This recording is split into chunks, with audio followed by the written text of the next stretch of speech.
Tragam um mensageiro! Sai do caminho!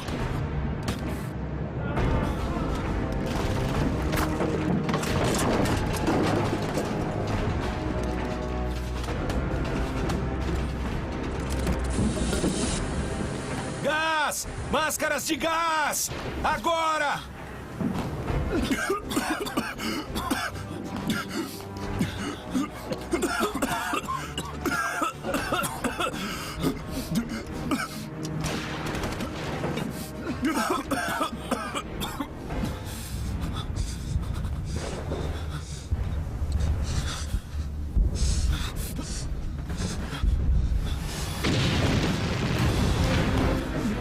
A minha máscara não veda! O meu bigode!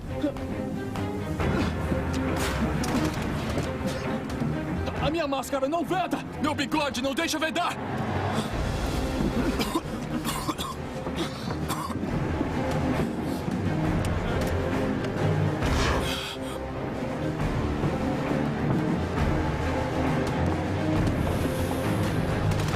Já acabou?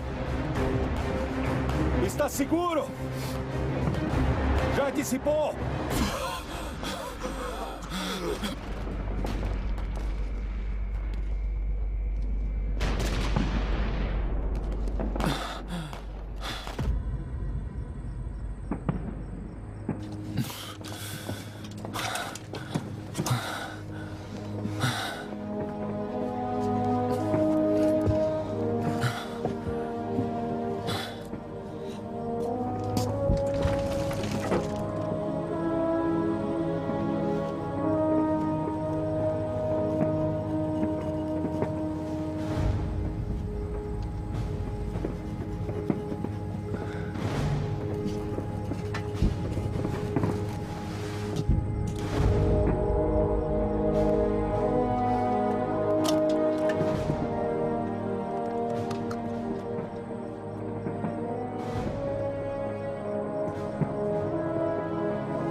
Em um período de 30 anos, de 1914 a 1945, mais de 60 milhões de pessoas morreriam no mais sangrento conflito que o mundo jamais assistiu. E tudo começou nas favelas de Viena.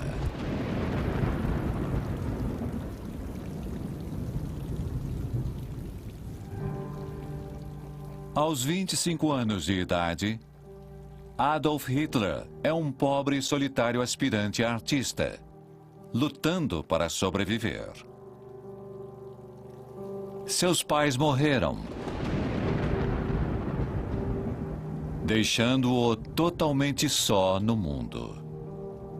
Ele era uma alma solitária. Queria ser artista, mas não conseguiu entrar na escola de artes e acabou indo morar em uma pensão.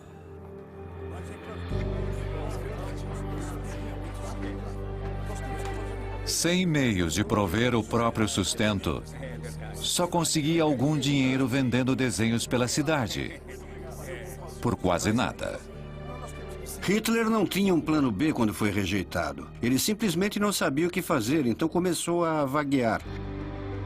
Ele tinha pouquíssimo dinheiro e mal conseguia subsistir. Em essência, esperava algo acontecer.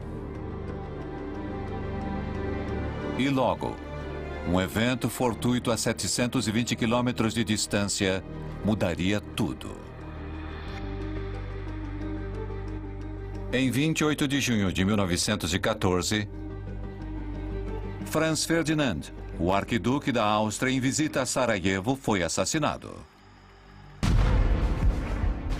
Os assassinos visavam recuperar partes do Império Austro-Húngaro à Grande Sérvia ou Iugoslávia. Daí, a um mês, o Império Austro-Húngaro declara guerra à Sérvia. Isso dispara uma reação em cadeia, forçando as grandes potências a tomarem lados. Emergindo da confusão, o Império Britânico, a República da França e a Rússia se unem e passam a ser conhecidos como os Aliados. Enquanto Áustria e Hungria, a Alemanha e o Império Otomano formam as potências do centro. Esta seria a Primeira Guerra Global. Homens de ambos os lados correm para juntar-se na luta. Hitler, em princípio, apenas se esquiva à convocação pelo exército austríaco. Sua visão antissemita o deixa relutante em lutar por sua pátria multicultural. Ele é um patriota germânico apaixonado. Preso na diversidade multiétnica e cultural do Império dos Habsburgos. Como austríaco, era pan-germânico. Mas o exército austríaco acaba forçando Hitler a se alistar. Ele tenta o exército austríaco, mas não passa no teste físico. Foi considerado inapto para carregar um rifle. Livre da convocação austríaca, Hitler se volta para a Alemanha. Ele é aceito pelo exército alemão, que pretendia formar a maior força de combate que o mundo já havia visto.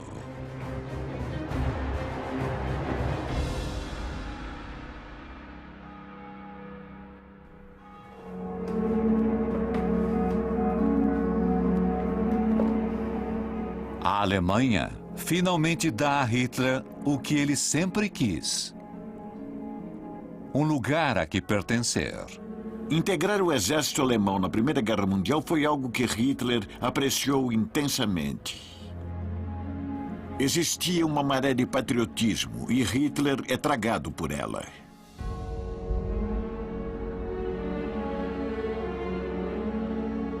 Ombro, arma! Apresentar arma!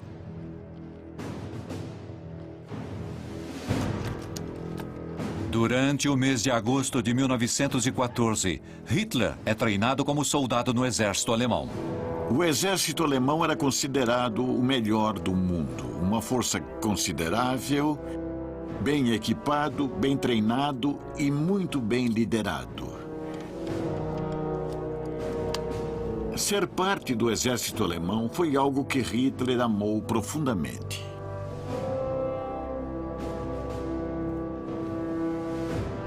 A estrutura de treinamento transformou Hitler em um devotado soldado alemão. Hitler juntou-se a 1,5 milhão de alemães marchando para a fronteira com a França e as forças aliadas unificadas. Na história das guerras, nunca exércitos tão grandes haviam se confrontado.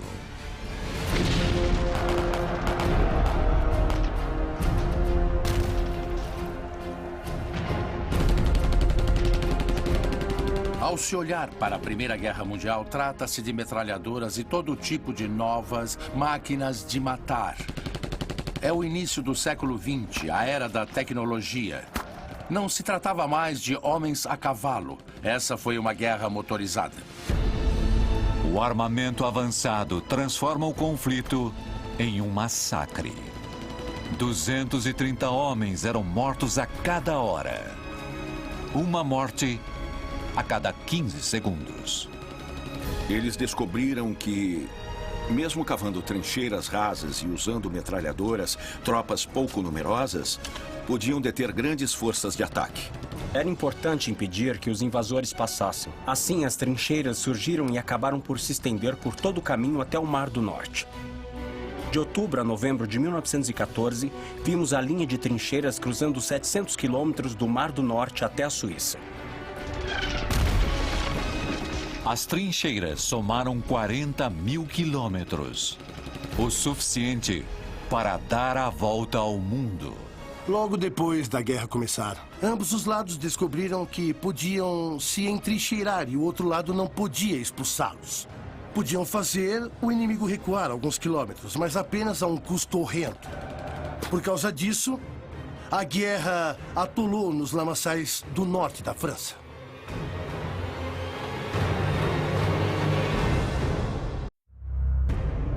Tendo se movido rápido pela Bélgica neutra, a Alemanha agora se vê engalfinhada em terrível guerra de trincheira contra os aliados no norte da França. Durante a Primeira Guerra Mundial, o leste e o norte da França foram totalmente devastados. Não apenas pelas trincheiras, mas também por bombardeios.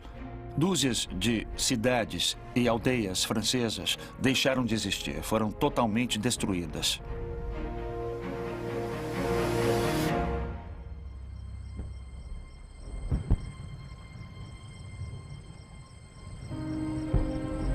O comandante de um pelotão do exército francês é um dos primeiros feridos. Mas ele retorna ao campo determinado a conseguir vantagem ante as potências do centro. Seu nome era Charles de Gaulle.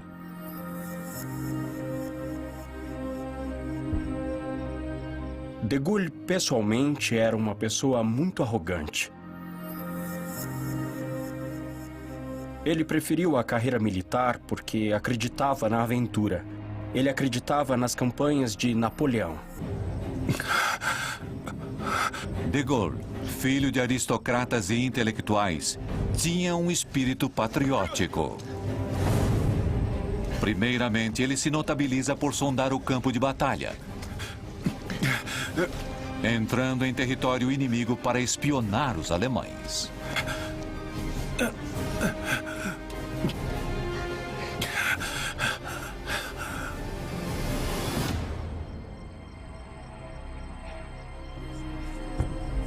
Missão após missão, de Gaulle retorna com informações vitais que lhe rendem uma citação por bravura. Ele se mostra um líder natural com um futuro promissor.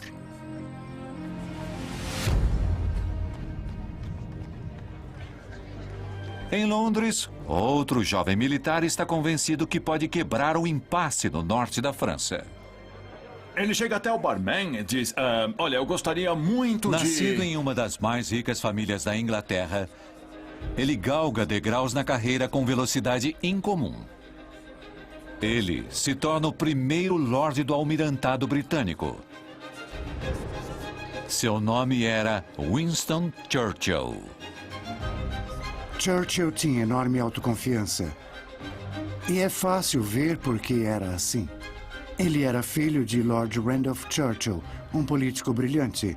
E assim Churchill, desde bem jovem, via-se quase como, por direito divino, desempenhando um papel de liderança na política.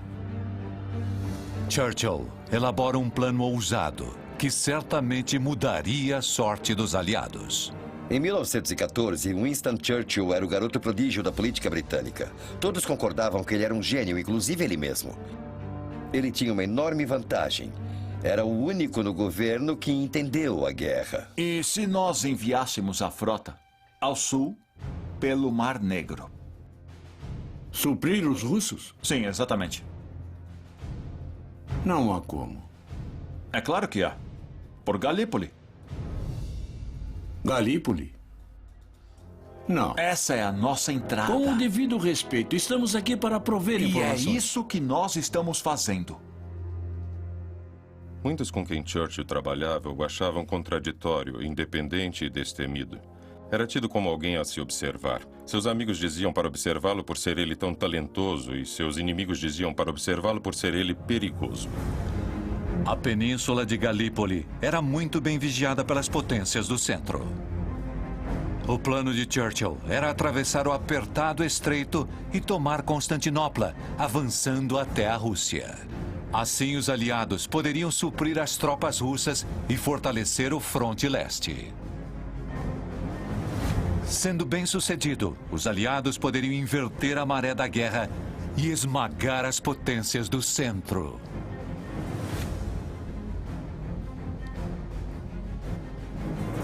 A armada compreendia mais de 100 vasos de guerra no que seria a maior invasão anfíbia que o mundo já havia visto.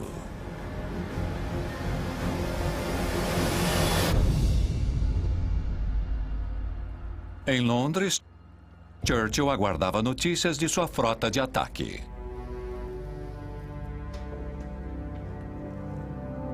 Sempre me perguntam qual a decisão mais difícil que já tomei, e é sempre a decisão de enviar homens para a batalha, e a pior parte disso tudo é a noite em que a batalha começa.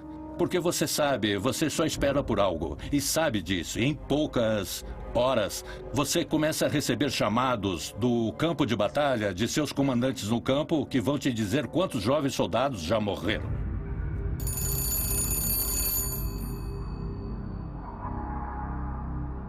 Sim. Estão próximos ao estreito. Devem começar a travessia agora. Vão conseguir. 4 barcos afundaram. Outro está em chamas. Bem, perdas eram esperadas. A frota pede permissão para retornar. Senhores, devem avançar a qualquer custo. Isso é guerra.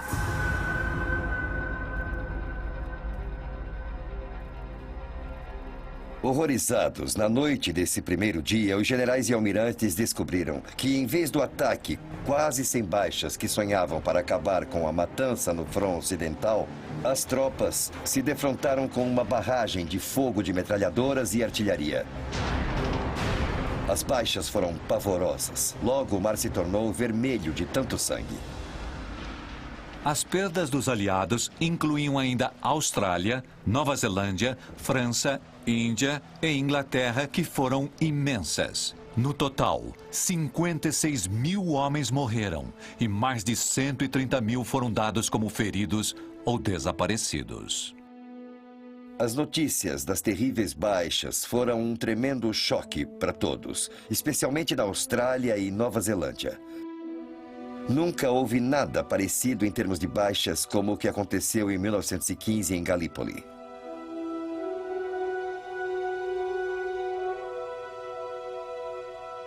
A invasão foi um revés devastador. Quase nenhum território foi ganho. E a rota de suprimentos para a Rússia continuou fechada. Galípoli foi um desastre. É difícil exagerar o dano que isso fez na reputação dele. Achei que ele errou e pagou um preço político terrível. E muitos pensaram que teria sido seu fim. A opinião pública ficou ultrajada com a carnificina. Alguém teria de pagar e todos os dedos apontavam para um homem.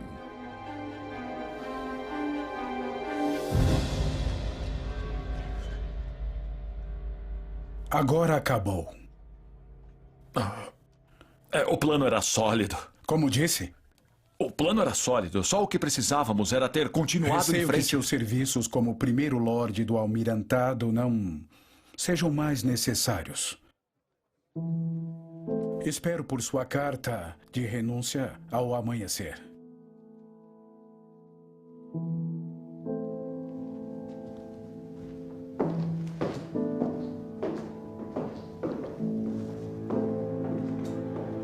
Quando Churchill teve de sair, ele achou que sua carreira estava acabada, terminada. E não era um melodrama de sua parte, ele bem podia ser melodramático, parecia que este era mesmo seu fim. É difícil imaginar Churchill sendo humilhado por algo como Galípoli. Mas ele foi execrado.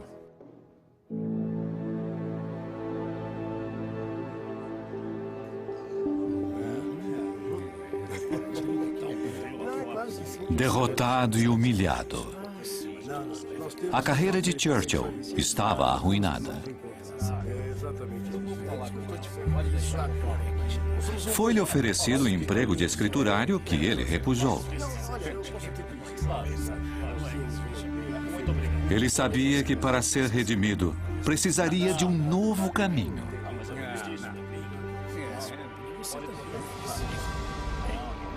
Então Churchill fez o impensável. Alistou-se no exército britânico e seguiu direto para as linhas de frente.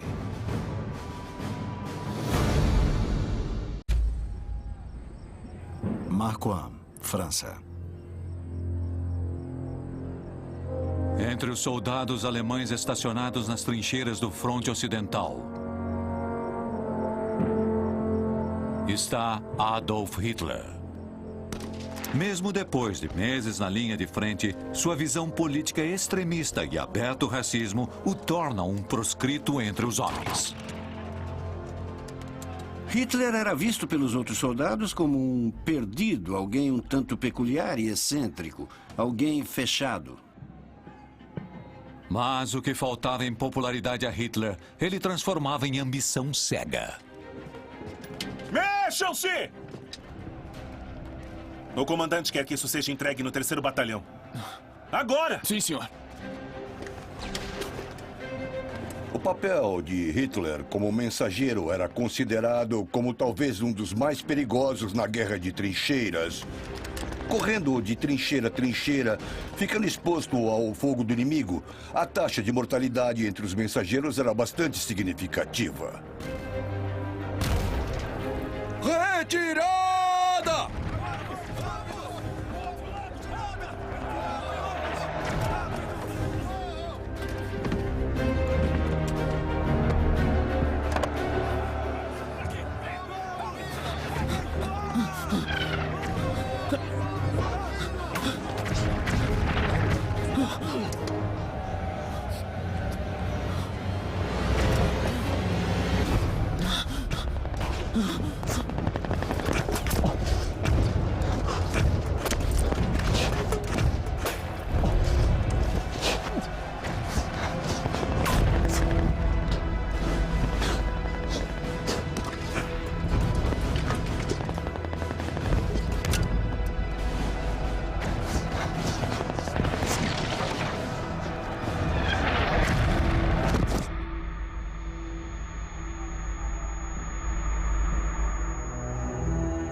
Os alemães estavam em retirada e Adolf Hitler foi ferido. E então ele teve um encontro com o soldado Henry Tanden, um soldado inglês.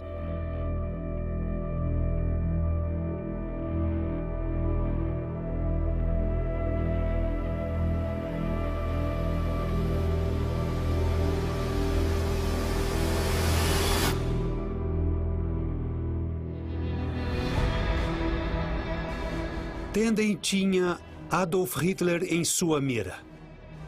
E, mesmo tendo sido treinado para isso, ele não conseguiu puxar o gatilho.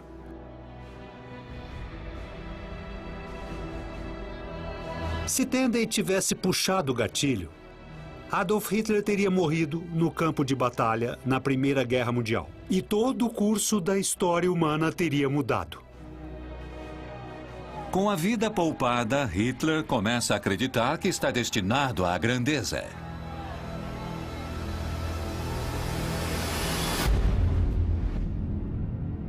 A 10 mil quilômetros dali, a América não tem nada a ver com a guerra na Europa. Eles estão em sua própria guerra contra Pancho Villa.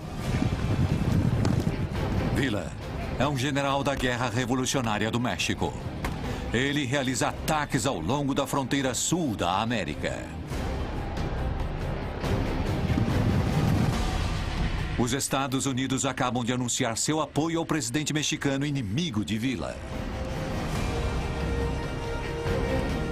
Em retaliação, Villa e seus homens apreendem um trem de minério americano.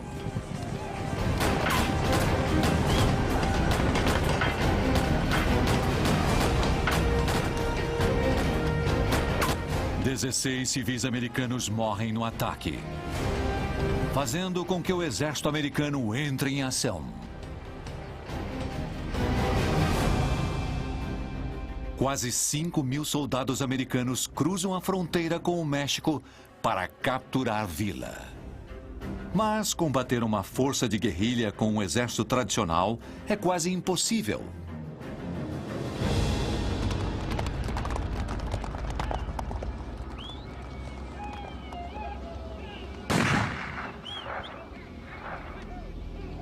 Mas um capitão do exército está determinado a descobrir um modo diferente de lutar. Seu nome é George S. Patton. Chihuahua, México.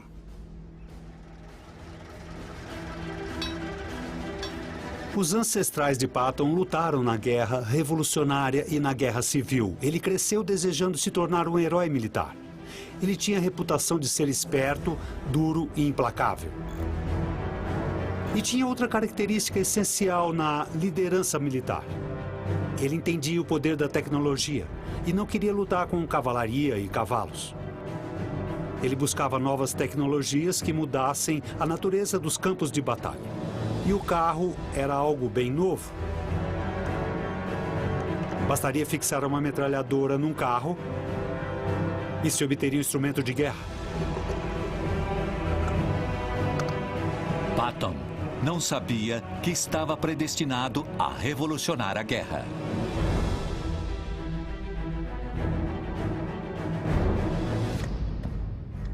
Acho que Patton sabia ir só em uma direção, que era para frente. Ele era carismático. Era um líder confiante. Acho que ele era um tanto egocêntrico. E isto é bom, contanto que se traduza em boa liderança, mas também pode ser prejudicial. Quase de imediato, Patton consegue pôr seu plano em ação.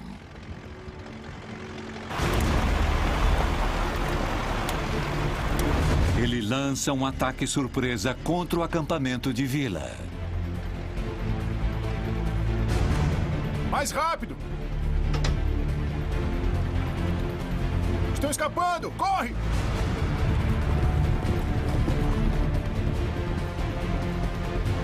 Se abaixa!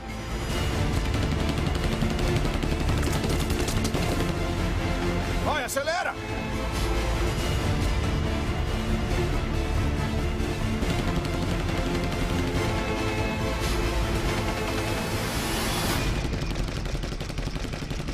Os bandidos não são páreos para Patton e suas forças móveis. E ao final da luta, 3 homens de Villa estão mortos, inclusive o segundo em comando. O primeiro uso de força motorizada pelo exército norte-americano foi um enorme sucesso. Frente Ocidental. Ao chegar à primavera de 1916, as batalhas prosseguem na Europa.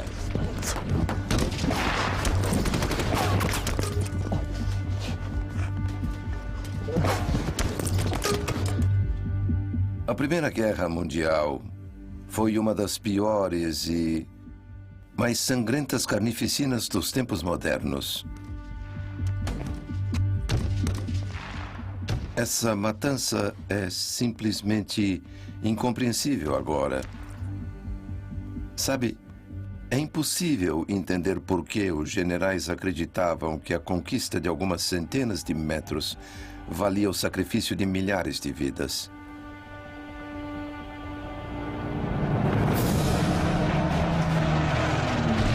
Com os aliados prensados contra a parede, a Alemanha tenta convencer a Itália a mudar de lado e juntar-se às potências do centro. Mas a Itália recusa a oferta e envia dezenas de milhares de homens aos Alpes italianos para fortificar suas fronteiras em caso de ataque.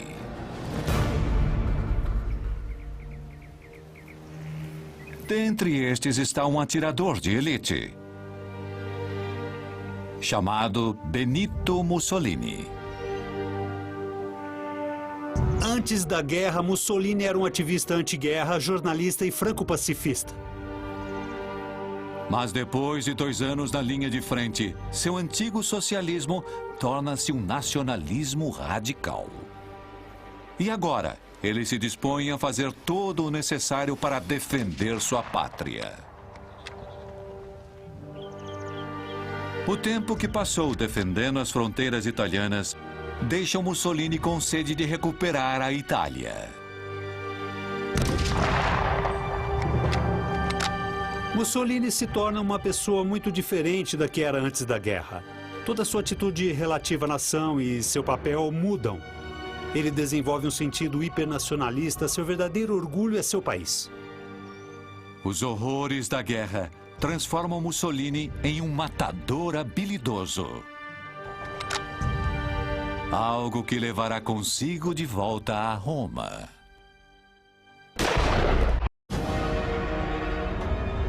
A 10.000 quilômetros do fronte ocidental, um país procura usar a guerra na Europa em seu proveito.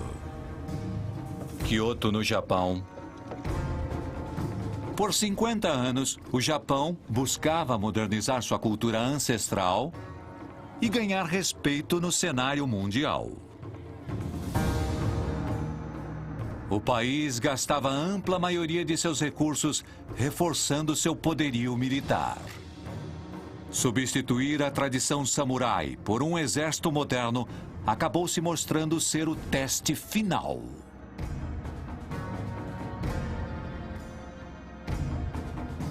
Os líderes japoneses viram a guerra na Europa como a oportunidade perfeita para assumirem seu lugar no cenário mundial. O Japão se junta às forças aliadas e declara guerra contra a Alemanha, passando então a invadir e ocupar territórios controlados pelos alemães no Pacífico, assegurando importantes rotas comerciais para a Grã-Bretanha. Enquanto o Japão expande seu império, um grupo de guerreiros de elite é criado para se juntar à luta.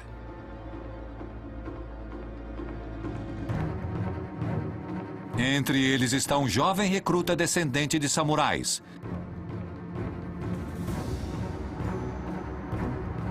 Seu nome é Hideki Tojo.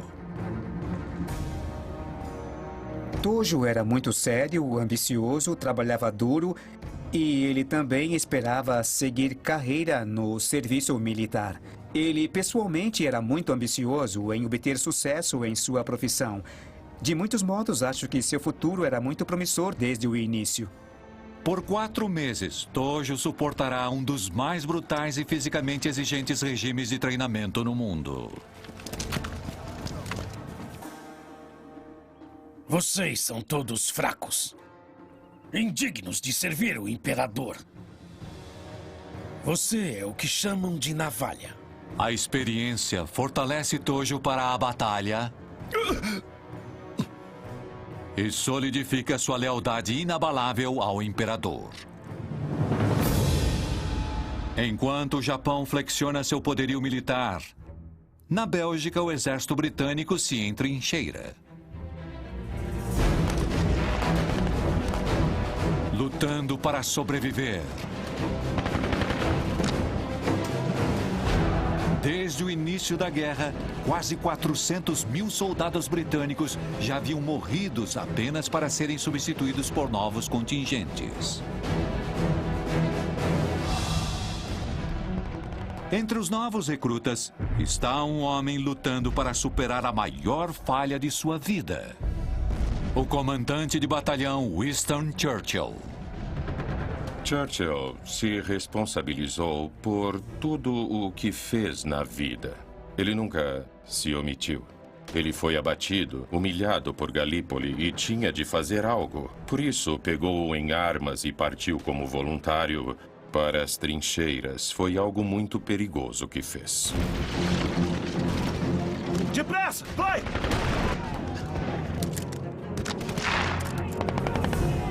Senhor, o segundo pelotão perdeu sua principal trincheira. Chame o grupo reserva de morteiros do oeste agora.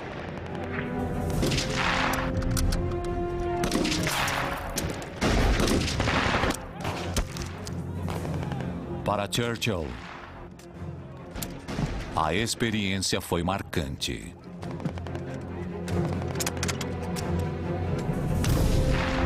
É algo tremendamente assustador para começar. A primeira vez que eu fui baleado, sabe, não é um jogo, é real. O cara não me acertou de jeito, matou outro, mas amanhã vai tentar me matar.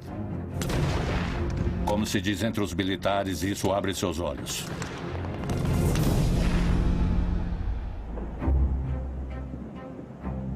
Com as baixas britânicas aumentando, Churchill logo foi promovido.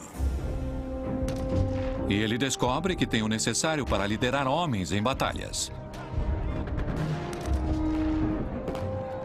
Para alguém com a ambição de Churchill, é o primeiro passo para a sua redenção. Em seu coração, Churchill sempre quis ser um grande guerreiro, um grande herói. Cuidado! Cuidado! Lá estava ele, no comando de 800 homens. Enquanto sonhava em comandar destinos em batalhas de milhões.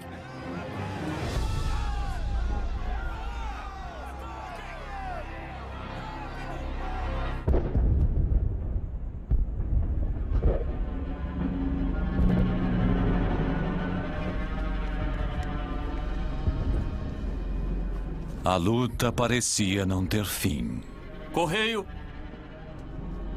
Até que a Alemanha liberou sua arma mortal. Protejam-se! Protejam-se! Gás! Gás! Vamos! Saiam! Saiam! Vamos!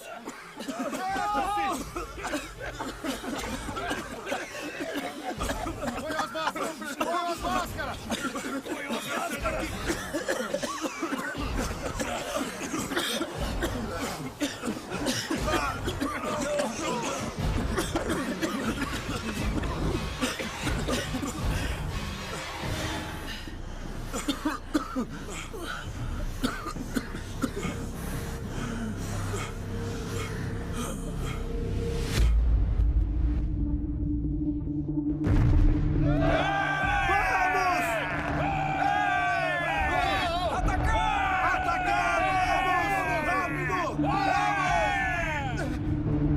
Em segredo total, a Alemanha cria um arsenal imenso de armas químicas mortais.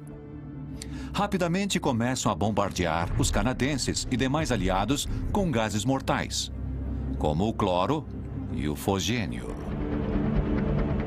Dezenas de milhares de soldados são brutalmente sufocados nas trincheiras. Era para aterrorizar e levava a uma morte horrível. Foi a ilustração perfeita dessa morte em massa que caracterizou a Primeira Guerra Mundial. Com armas químicas em seu arsenal, a vitória alemã parecia certa.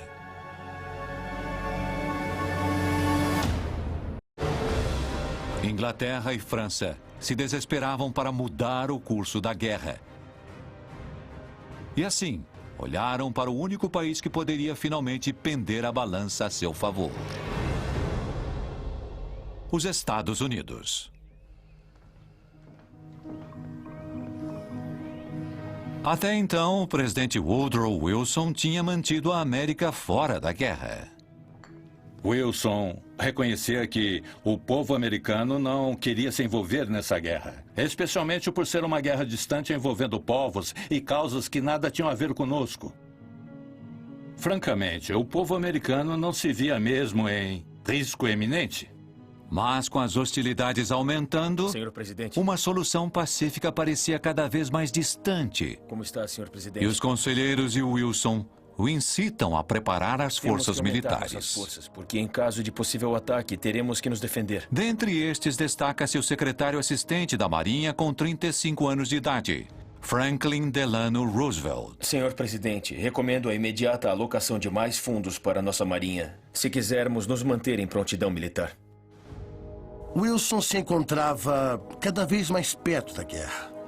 Na primavera de 1915, o cruzeiro britânico Lusitânia foi afundado, com centenas de americanos. E isso era algo a se considerar. Até então era uma guerra europeia, mas agora, nesta mesma guerra europeia, americanos estavam morrendo. O ressentimento americano contra os alemães aumenta e, em 26 de fevereiro de 1917, chega ao ponto de ebulição. Senhor presidente, acho que deveria ver isto imediatamente.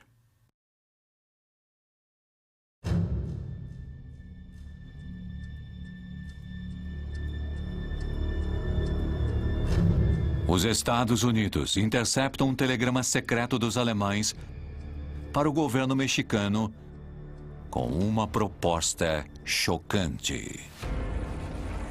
Os alemães ofereciam apoio para uma invasão mexicana aos Estados Unidos, reivindicando os territórios dos estados fronteiriços do Arizona, Novo México e Texas. A intenção dos alemães era preocupar a América com a guerra no México, de modo a mantê-la afastada da Europa. Bem, isso acirrou os ânimos dos americanos e com razão. O governo americano liberou o teor da mensagem secreta e quase imediatamente protestos antigermânicos irromperam por toda a América.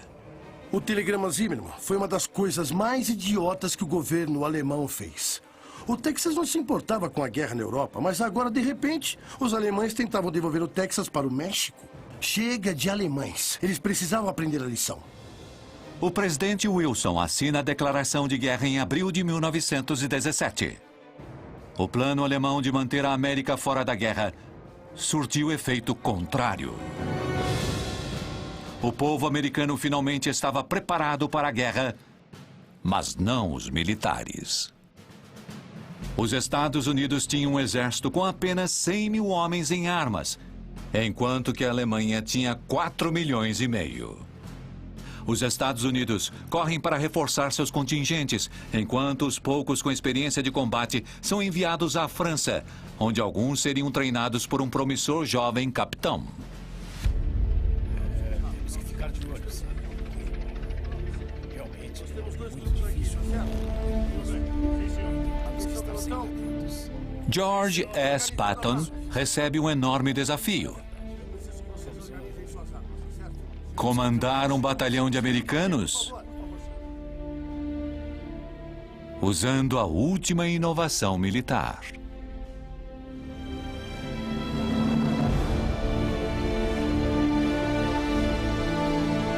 O tanque.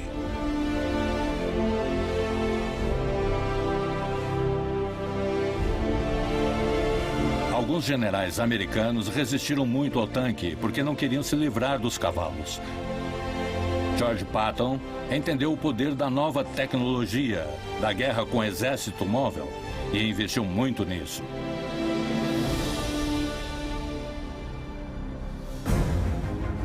O tanque já era usado no fronte ocidental com algum sucesso, mas tinha pouca autonomia. Atolava na lama facilmente e seu tamanho avantajado tornava difícil incorporá-lo em manobras militares. Mas onde outros viam desafios intransponíveis, Patton via uma chance de provar que os tanques poderiam quebrar o impasse e tornar a maré favorável aos aliados. Acho que a inovação vem da cabeça e não dos artefatos. Trata-se de como usar a tecnologia disponível. É preciso dar crédito a homens como Patton, que ao lutar na Primeira Guerra Mundial, pensou a respeito. Soube como empregar coisas novas.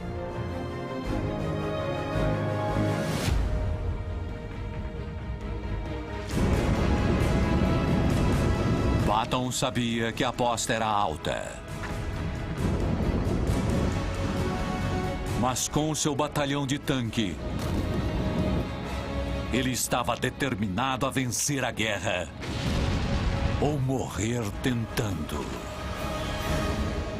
Enquanto isso, com a América se preparando para a guerra, a Alemanha elaborava um plano para eliminar o fronte oriental e retirar a Rússia da guerra. 3 dias depois de a América entrar na guerra, os alemães carregaram sua arma secreta em um trem pesadamente guarnecido com destino à Rússia. Era uma arma que prometia destruir seus inimigos de dentro para fora.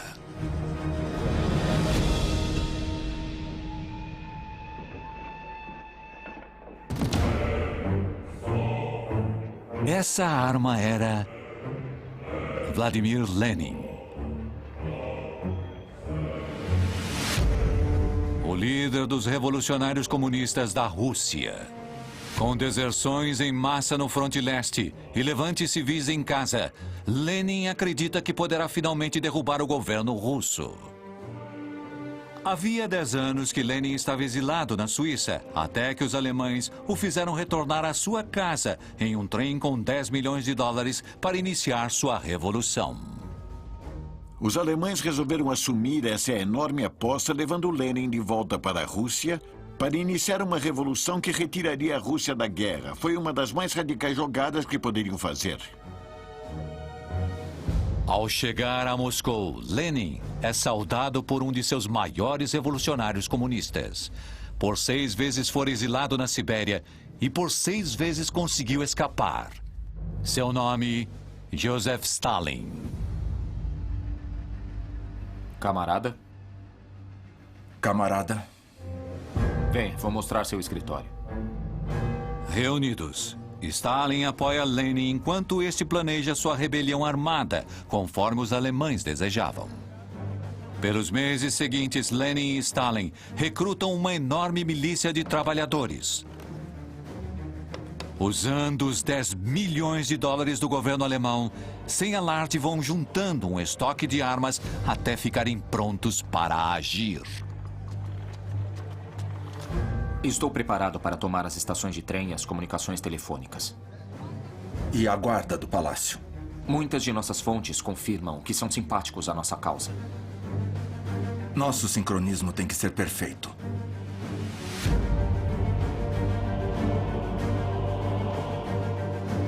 Em 7 de novembro de 1917, o comunismo toma o Palácio de Inverno. Derruba o governo da Rússia e pavimenta o caminho para a União Soviética.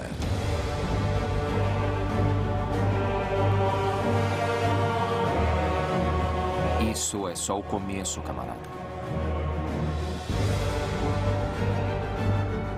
Poucos dias depois, Lenin assina o decreto retirando a Rússia da guerra. O plano alemão deu certo e os leva a um passo mais perto da vitória.